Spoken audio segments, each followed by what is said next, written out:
Ya, kembali lagi di channel Flova Hobi. Salam satu hobi. Ya, kali ini kita akan membahas tentang bagaimana cara budidaya ikan lele. Tapi pertama-tama yang akan saya bahas pertama itu adalah settingan kolam. Karena berhubung kita ini lokasinya di tengah sawah ya guys, kayak gini. Itu apa aja sih tempat yang perlu kita setting agar kita dapat melakukan budidaya ikan lele di tengah-tengah sawah seperti ini. Yang pertama yang perlu kita siapkan itu kolam.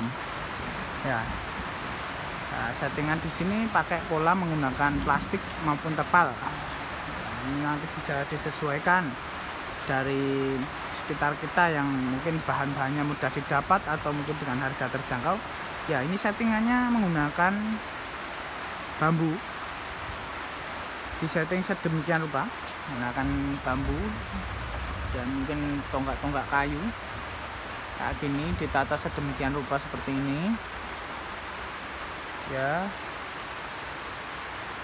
terus dibuat sesuai dengan keinginan kita. Ukurannya mau dibuat seperti apa, modelnya mau dibuat seperti apa, itu sesuai dengan keinginan kita, tapi kita cari sumbernya aja. Kita buat kotak seperti ini, kemudian terpalnya kita setting membentuk kotak sesuai dengan rangka. Nah, kemudian gimana sih, kan banyak yang bertanya, kalau pakai rangka kayak gitu gimana cara agar terpalnya itu tidak gendelong. Nah, ini di sini guntingnya. Nah, bambu ini fungsinya itu menahan agar terpal maupun plastik yang kita gunakan itu tidak menggembung ke arah sini. Jadi dia sebagai penahan di sini. Kemudian kita menyatukannya cuman pakai paku seperti ini pada kayu sebagai rangka utama. Kemudian yang ini untuk tentangan kita paku seperti ini penampakannya. Tidak lupa juga terpalnya juga dipaku, tapi di bagian ujung-ujung saja. Itu biar aman, nggak bocor. Selain juga biar kuat pegangannya seperti ini. Nah, ini guys penampakan anakan lelenya. Nah, kalau ada yang penasaran seperti apa sih anakan lele kalau kecil-kecil, ini kisaran masih di bawah 1 minggu ya guys anakannya itu. Nah, penampakannya seperti ini, kayak kecebong tapi kecil. Wah, banyak sekali nih, hitam-hitam itu semua anakan lele. Ya, yang pertama itu kolam kita sediakan, dan jangan lupa sistem pembuangan itu penting. Jadi kita nanti kita akan panen maupun kita butuh untuk mengganti air, misalkan kadar air yang ada di kolam ini udah nggak kondusif atau udah nggak bagus untuk perkembangan bibit-bibit ikan, ya kita bisa ganti dengan cara ini dilepas dari sini. Pipa ini dicabut, otomatis nanti keluar. Nah, ini dibuat ke arah pembuangan kayak gitu. Yang kedua, nah ini dia dari bambu guys. Ini plastik UV ya, hanya ada yang pakai terpal juga bisa plastik UV. Kalau plastik UV itu memang karena dari segi kekuatan memang dia dikhususkan untuk model-model kayak greenhouse itu, jadi dia memang kuat. Selain itu juga matahari, sinar matahari itu penting untuk setiap makhluk hidup ya, jadi tetap bisa masuk. Nah, kayak gini penampakannya guys, dia dibentangkan oleh bambu-bambu, kemudian ditaruh di atasnya, terus dikasih lagi satu untuk penjepit. Jadi dia sistemnya kayak dijepit gini. Nah, ini kenapa penampakannya sebelah sini kok ada pakai seng, itu buat apa mas? Wah, pertanyaan yang bagus guys. Ini itu ditakutkan misalkan kolam nanti ada hama yang masuk kayak tikus, berang-berang kayak gitu, itu diantisipasi dengan menggunakan seng ini guys. Jadi dia fungsinya untuk pagar pelindung. Kemudian di sini juga ada paranet.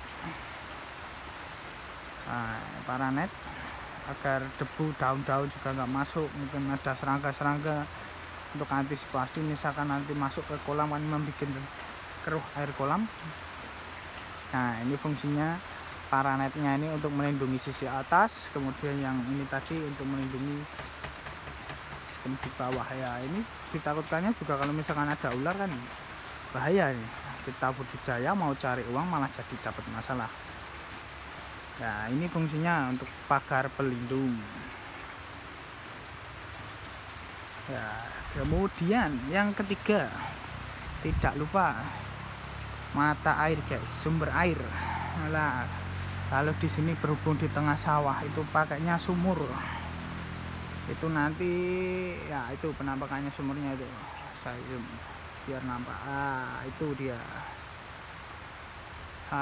Itu pakai sumur seperti itu, kemudian kita menggunakan pompa diesel. Ketutupan ember nggak kelihatan ini guys. Itu disedot dari sumur ya, itu nanti keluar masuk ke kolam-kolam. Seperti itu guys.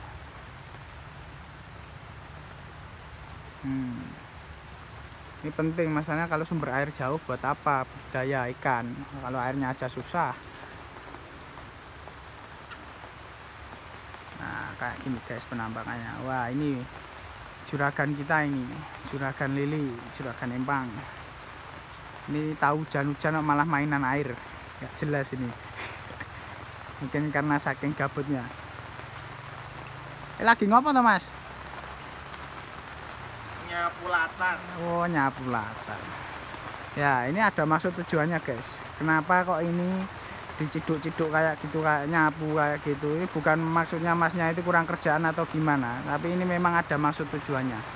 Nah ini kotoran-kotoran yang di bawah ini, kotoran ikan, lumut-lumut ini biar bisa tersapu bersih, atau didorong pakai itu alat tongkat ajaib itu, dimasukkan ke arah sistem pembuangan. Nah itu nanti airnya udah keluar lewat sana itu ya. Nah ini kayaknya udah selesai nih guys, ini baru mau dilepas.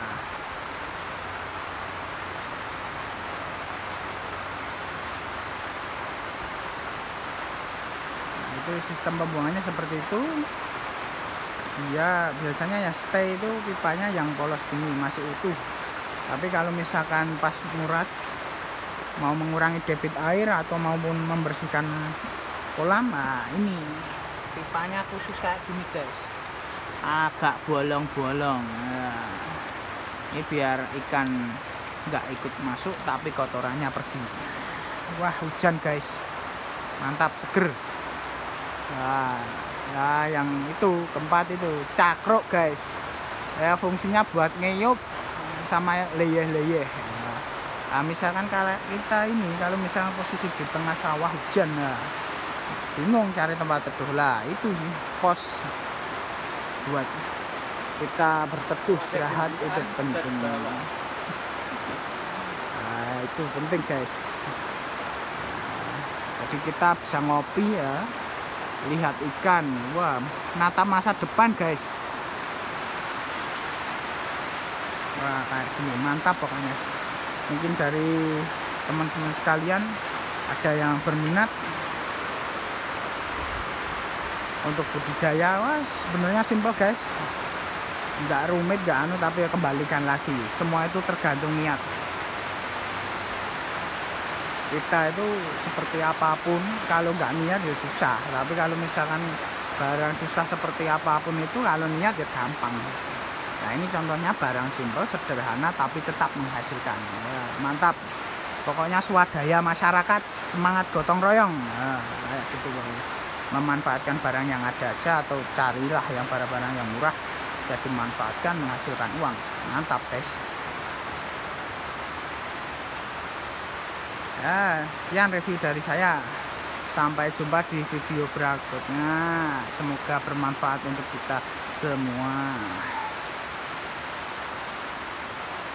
Salam satu hobi guys.